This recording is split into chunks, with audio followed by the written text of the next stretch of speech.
What's up, guys? It's your man, Donovan Sharpe, and welcome to the 485th edition of TSR Live. It is Wednesday, July 10th, 2019. As always, we are streaming live to YouTube, Facebook, and Twitter, so however you are watching, wherever you're watching from, I greatly appreciate you making the Sharpe reality a part of your daily routine. It is interracial relationship week here at TSR Towers, and we are on day number 3. Days 1 and 2 have been thought-provoking, to say the least, which was the intended result. So let's go ahead and get right to it. I want to tell you guys a story about a really good friend of mine down in North Carolina. Her name is Vanessa, and I knew her in paralegal school. Incidentally enough, she had a front row seat to watch Amy systematically destroy me. So myself and me and Vanessa, we go way, way back. Now, nothing ever happened between us. She was one of the few girls at paralegal school that I had not messed with that first semester. So shortly after I moved to Vegas, Vanessa and I kept in touch. And she told me that she had met a guy. And things were going very, very well. They had their issues, just like every other couple does, but things were great. They moved in together. They planned to have a house. Then a few months later, they find out she's pregnant. So things are moving along very, very fast, but they love each other very much. They can't get enough of each other. But then her boyfriend asks her out of the blue if her ex-boyfriend was black.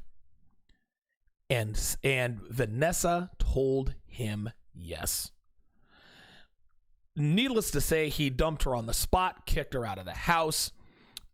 He called her an N-word lover, all this other kind of stuff. She sent me a screen grab of his text message to her, and it said, quote, "Next time you date a white guy, do yourself a favor and don't tell him you effed an N-word. It's a deal breaker for all white men." Now, obviously, it's not a deal breaker for all white men. There are many factors involved, not the least of which is a man's sexual market value. Right? A white man with options, a white man who can sleep with, be in relationships, and marry pretty girls, can pretty much have any woman he wants, right? Those guys are far less likely to get with a girl who's had a black boyfriend than a white guy who doesn't have as many options, right? So it really depends upon a man's sexual market value. A white guy, on the other hand, who has a low sexual market value, will take what he can get. Oh, you messed with Taquan and DeAnthony and LaMarcus? Doesn't bother me. Now, on the inside, it does. But he doesn't have as many options as the high-value white guy. So because of that, he lets it slide and doesn't make a big deal out of it, let alone dump her on the spot like a high-value white guy would if he were to ever find this out. Now, white guys like to say, well, it doesn't bother me, but we all know that it is a deal breaker for enough white guys to be having this conversation. Like, let's not pretend that's not the case. Stereotypes exist for a reason, guys. I say this all the time. Black women are rude, they have an attitude, they don't give head, they're masculine, etc. We can point out all the outliers all we want to, but you cannot counter a macro argument with a micro argument. Conventional wisdom comes from a large sample size of experiences by the masses. This is how stereotypes come into existence. Black men also have a very negative stereotype. We cheat, we have a bunch of kids, we're criminals, we have tattoos, and all that other kind of stuff. Now, I don't take offense to that because I know that I'm not the stereotypical black man, but guess what, guys? If I'm being honest, I embody a lot of the negative stereotypes that black men have in this country.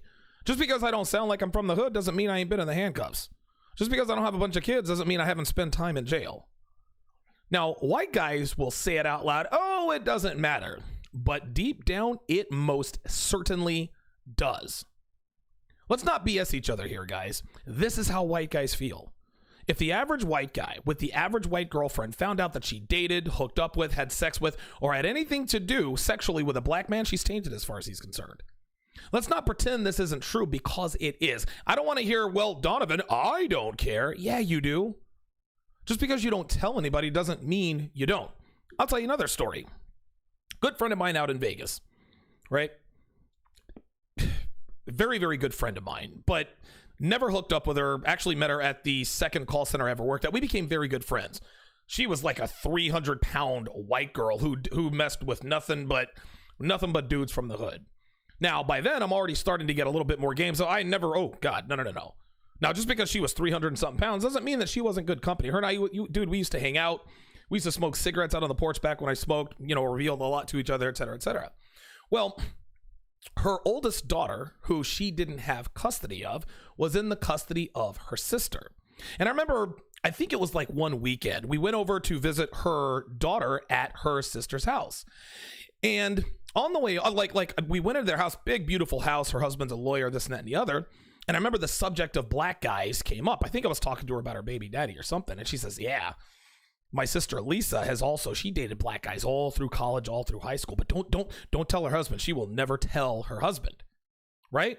This is why we know that if a white woman messes with black dudes, she is considered to be tainted. But here's the thing. There's nothing wrong with that being a deal breaker. Take all the offense you want. There's nothing wrong with that. We all have different deal breakers for girls. Some guys won't date girls who smoke. Most guys shouldn't date girls with kids. I mean, the list goes on and on. But this particular deal breaker seems to be shared by white guys everywhere. So the question becomes why? Why is it that when a white guy finds out that a white girl has messed around with even a single black guy or had a black boyfriend or dated black guys in the past, why do white guys freak out and dump them? Why does this happen? I'm going to move this so I can see this a little bit better. I'm kind of leaning back here a little bit, guys. Having a little bit of a back issue. But why do they freak out? Why is it a deal breaker for white girls to have dated black guys? Now, before I really get into the nuts and bolts of this, I don't give a damn about your feelings, white boys. Right? I don't give a damn about your feelings either, black men. Listen, guys, I'm going to tell you some raw, honest truths about the both of us. And if you don't like, you can go somewhere else. I don't need black dudes talking about, you're devaluing black men. That's not even close to what I'm doing. And if that's what you think, you're a wannabe red pillar who's a dumbass who values feelings over facts. And white boys, I don't need y'all telling me, well, white men have more game than black men, or black guys don't have a genetic advantage over us. Get the hell out of here with that. We have more game than y'all because we have to. Necessity, as they say, is the mother of invention. Black women are insufferable and impossible to deal with, and most white women don't mess with black men. As a result, we have to have airtight game not to get screwed over by black women and to get any play at all from white girls. So I don't want to hear that. As far as genetics are concerned, I mentioned this yesterday. Look at our sports leagues. Look at the Mr. Olympia winners over the past 4 decades. Look at the greatest gymnast of all time, Simone Biles. Right? France won the men's World Cup last year. Half that team is black. Case closed. End of discussion. Miss me with the BS statistics and studies and blood tests. I'm not here to disparage white men or black men. But this is the Sharpe reality. Not the Sharpe echo chamber. Not the Sharpe agree with black people because I'm black. Not the Sharpe pander to white people so they like me. This is TSR. I tell hard truths that are sometimes hard but necessary to hear. And if you can't handle it, get the hell out. I'm not trying to debate you fake-ass pro-blacks out here on this nonsense. Y'all are always on some bullshit. Seriously, you guys have a messed up sense of entitlement and reality just like feminists. I actually did an episode called Pro-Blacks Are Just Like Feminists. Go listen to that. Y'all fake-ass black dudes out here faking the funk like Michael Bennett in Las Vegas, taking zero accountability for your station in life. To hell with all you guys. And white boys, quit crying and complaining that black dudes are out here messing with all the white girls. That ain't the case. Most white girls want you guys. But y'all's problem is that y'all are bitches. Y'all aren't masculine enough. Y'all are afraid to check a bitch. You're afraid to raise your voice. You're afraid to tell a girl to give you your phone number.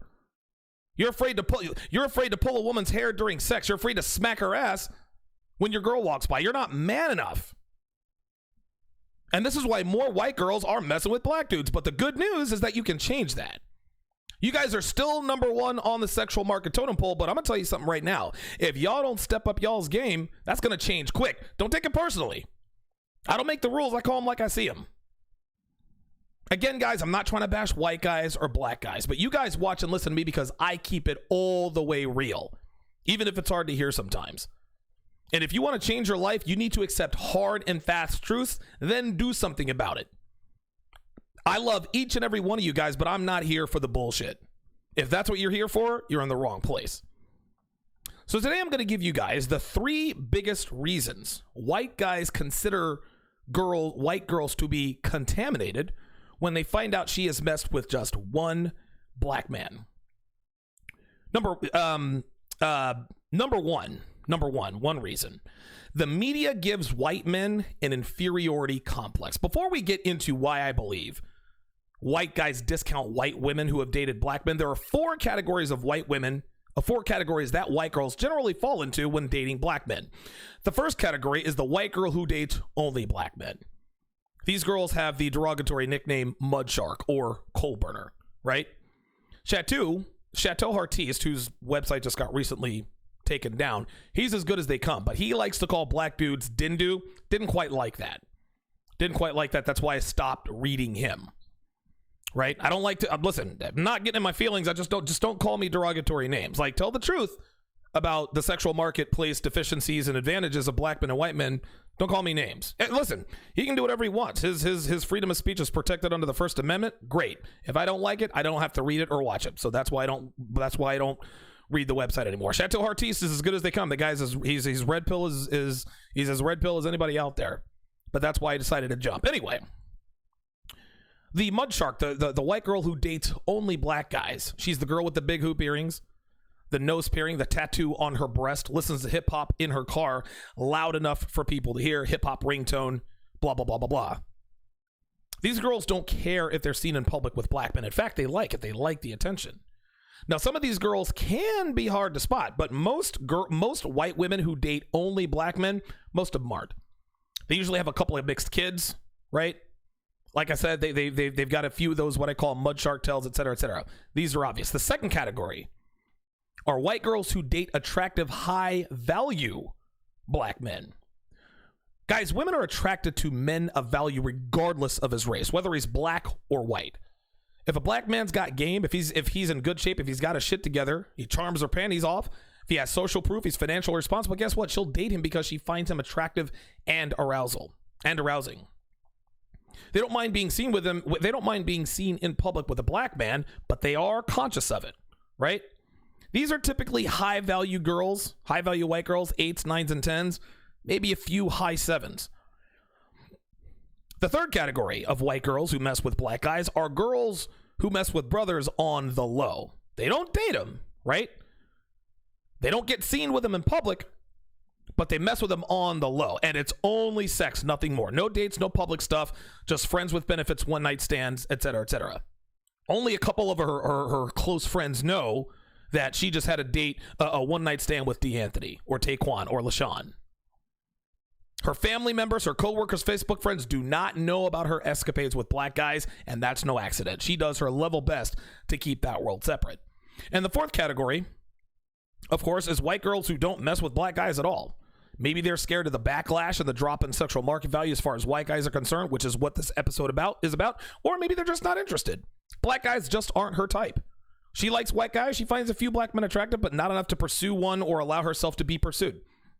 Category 4, she just doesn't mess with black dudes. If you get something out of my content, please like, comment, and subscribe, and share. My YouTube channel does not grow without you guys sharing my videos. So text your friends, blast us on Facebook, Twitter, Instagram. Get the word out, guys. If you're a little short on cash, remember, likes and shares are free. So you can do your part in supporting the show without having to go into your wallet. Make sure you sign up for my newsletter to stay in the know on all things Donovan Sharpe. And if you have a show idea, if you see a video, a blog post, or something on social media, hit me, tsr@donovansharpe.com, or the contact tab on my website, donovansharpe.com/contact. If you want even more of my content, sign up for my Patreon. This afternoon, I'm releasing episode 9 from the archive entitled Why There Is No Such Thing as Date Rape and the binary definition of rape as we know it. Definitely want to check that out. All right, let's get into the 3 main reasons white guys consider white women to be tainted if he finds out she ever commingled with, slept with, dated a black guy, or black guys, plural. Number 1, we have more game. Here's the deal, guys. White guys are almost every girl's type of all races. From grade school to high school to college, white guys get far more opportunities with girls than any other race without even trying. That's not to say that other races of men don't get opportunities, but the difference is that white men don't have to create their own opportunities quite as much as black guys, Hispanic guys, et cetera, et cetera. No shade on white guys, right? That's not a slight against them. They were born white. That's not their fault. We say, play the hand you're dealt. Well, sometimes life deals you a good hand. What are you supposed to do? Apologize for being born a white man? Apologize that you're 6'4", built like a Greek god with a square jaw? Of course not. And any man who throws shade on guys for not having to try that hard to get girls is acting like a female, period. White guys have it the best, but that is exactly why we as black men have better game than they do. Having to work harder to get opportunities with women tightens up our game. When I first started game, I got shut down left and right all the time. And it took me a while to realize that because I was hitting on non-black women, as a black man, this is why I was experiencing that rejection. So I had two choices. I could either A, tighten up my game, or B, go back to messing with black girls, and I damn sure wasn't going to start banging black girls again, so I chose door number one. I like girls who, it's like girls who have always been beautiful. I say this all the time. Hot girls are useless because they've never had to have been useful. All they have to do is be there and present and awake, and they get their pick of the best men available. Now, it's not to that degree with white guys, but in the sexual marketplace, being a black man is like being a girl who's a 6 or a 7. We have to work a little harder to be successful. We recognize that we have market deficiencies, so we make up for them in other areas. 6s and 7s who are girls know they don't look like 9s or 10s, so they make sure that they're in great shape. They make sure they can cook. They make sure they give better head. They make sure they give better sex. Listen, sex, guys, I have had sex with countless women, and I can say unequivocally that sex is far better on average with 6s and 7s than with 9s and 10s. Guys, I have slept with more 6s and 7s than 9s and 10s, and they're all much better than 9s and 10s. As a black man, as black men, we know we're not the pervasive choice of women with options, pretty girls. Even beautiful black women prefer to be with white guys. Just look at Serena Williams.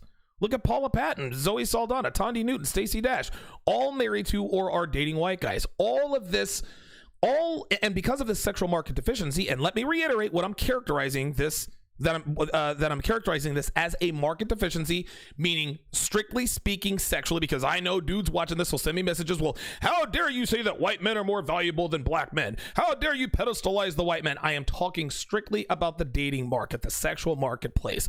All things being equal, most girls prefer white guys, whether you like it or not. And black men know and acknowledge this. So what did we do to start attracting higher quality females? We tightened up our game. The average white guy doesn't have the same game level as the average black man does because the white guy doesn't have to work as hard to sleep with beautiful women. This isn't to say that white men don't have to have game. Of course they do. Illimitable Man, Rollo Tomasi, Troy Francis Rouge, those Manosphere All-Stars, those dudes have crazy game for sure. But they're at the advantage from the jump because of their skin tone. And because of this, we as black men had to tighten up our game to compete with them for the high-quality girls. So when a white guy finds out his girlfriend has had a black ex-boyfriend, one of the reasons he wants out is because he knows that dude probably had much tighter game than he does.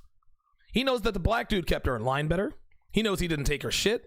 He knows he flirted with her better. He knows he made her dress the way he wanted her to dress. All of this is going through his mind. No man wants the sloppy seconds of a man whose perceived game level is higher than his. So they leave.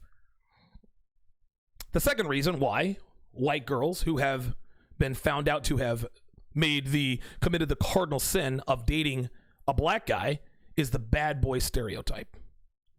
For some reason, every time a white girl says she has a black ex-boyfriend, the white guy assumes that he is a guy who's from the hood, who's muscular, he's ripped, he's all tatted up into jail, roughneck dude. Men of all races know that women are aroused by delinquency. They marry the accountant, but they fuck the ex-con. This is how they operate. When a white guy visualizes his white girlfriend's black ex-boyfriend, he sees the stereotypical black man and it intimidates him. He subconsciously thinks to himself, there is no way that I can elicit the same feelings within her that I can. He'll never say it out loud, right? His insecurities will manifest itself into anger. He'll call her names like a slut. He'll call her an N-word lover, a mud shark, a coal burner. Any derogatory name he can think of. But what he is really saying is that I'm angry you've been with someone who excites you more than I am capable of. Even the bluest of blue pill men know that girls love the bad boys, right? They know that girls love beards and tattoos. They know girls love brash cockiness. They know all this stuff. Everybody does. This is common knowledge. So when a white guy finds out his white girlfriend has a black ex-boyfriend, he assumes that ex-boyfriend was a tatted up bad boy drug dealer who gave her pharmaceutical grades of that emotional roller coaster they know that women love. The third and final reason why white girls are considered by white guys to be contaminated, if he finds out that she ever had a black ex-boyfriend, it's the elephant in the room, guys. It's the big black cock myth, man. When white dudes use words like ruined or tainted when talking about white girls who have messed with black dudes, they are talking about the big black penis. The number one culprit in terms of perpetuating the myth that all black men have enormous dicks, pornography. White dudes see all these black guys with huge dongs banging these pretty little white girls who are screaming and squirting all over the place, and they assume that every black man has a cock like that and bangs like that. That example I gave at the top of the show, he said to Vanessa, all I can think of you, he actually said this to her. He said, quote, all I can think of you is sucking his big black cock, and it makes me nauseous. The reason it makes him nauseous is because he's assuming that her black ex-boyfriend was choking her out with a 17-inch D. He has seen plenty of dick being sucked before. We've all watched porn, and he's no different. So it ain't the dick sucking that makes him sick. Oh, no. It's the thought of a bigger dick than his penetrating his now pregnant ex-girlfriend. The number one reason white dudes flip out when they find out their girlfriends had a black ex-boyfriend, and they can act like this isn't the case, but this is what it is. It is the BBC myth. But guess what? If black male porn stars all had small dicks, this probably wouldn't be a problem, right? It ain't about the color of a man's manhood. It is about the perceived size of his manhood. And black men are portrayed in the media and pornography as having the biggest penises in the world by a wide margin. I mean, it's exaggerated. For those of you not buying the sex versus color of skin argument, think of it this way.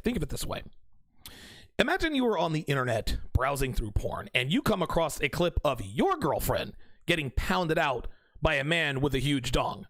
Guess what? You're going to be sick too, because his dick is a lot bigger than yours.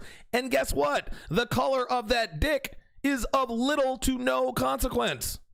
It doesn't matter if the male actor is black, white, Brazilian, whatever. It doesn't matter. All that matters is his dick is a lot bigger than yours. And when you see proof that your girl has taken dicks a lot bigger than yours, it messes with your head. As men, we would like to think that we're the biggest and the best our girl has ever had. It's an ego thing. It's a possession thing. This is just how we're wired. Well, if you've taken the red pill, you know this will never be the case, myself included. Dude, I know that I'm not the biggest or best Devin's ever had. That's a fact. It's not a fact I'm particularly keen on, but that's part of the gig. If you settle down with an American woman, you are going to have to resolve in your mind the fact that you will never be the biggest dick your woman's ever had, and that the sex you have with her isn't the best she's ever had. Again, part of the bargain. That said, even though we know these things, we don't want it thrown in our faces. We want to at least keep a small part of our blissful ignorance. Yes, we know we're probably not the biggest or the best when she tells us, OMG, you're the biggest and best I've ever had. And bless her heart for trying to stroke our fragile egos. But even though we know this, we don't need to see or hear about the proof. And when a white guy finds out his white girlfriend has a black ex-boyfriend, he thinks that proof is right in his face. He assumed her black ex-boyfriend has a 2-foot-long dong as thick as a soda can. And all he can see in his mind is his girlfriend screaming and squirting all over the place, as that N-word runs his long, thick dick in and out of her all night long, because every single solitary black man can fuck for 5 hours straight without a break. At the end of the day, this is the issue. Yes, the fact that we have more game factors in, and yes, the bad boy stereotype is in play. But the real issue that white men have with white girls dating black guys is that they assume that they've had a huge dick in them at some point or another, and they feel sexually inadequate. They feel like they can never please her like the baseball bat of a cock that LaMarcus had when she was banging him. After Vanessa's boyfriend called her an N-word lover and told her to get her shit and get out, he said to her, and I quote, I'm quoting this, "I knew you felt loose." There you have it, guys. And listen, you guys can say, well, Donovan, that's only one white guy. Yeah, keep that to yourselves. You keep telling yourselves that. You give any white guy sodium pentothal, and they're going to tell you exactly what I've told you, which is the reason I don't date white girls who have dated black guys is because in my mind, she has had bigger dicks in her than mine. End of discussion. Thanks for watching, guys. We'll see you next time.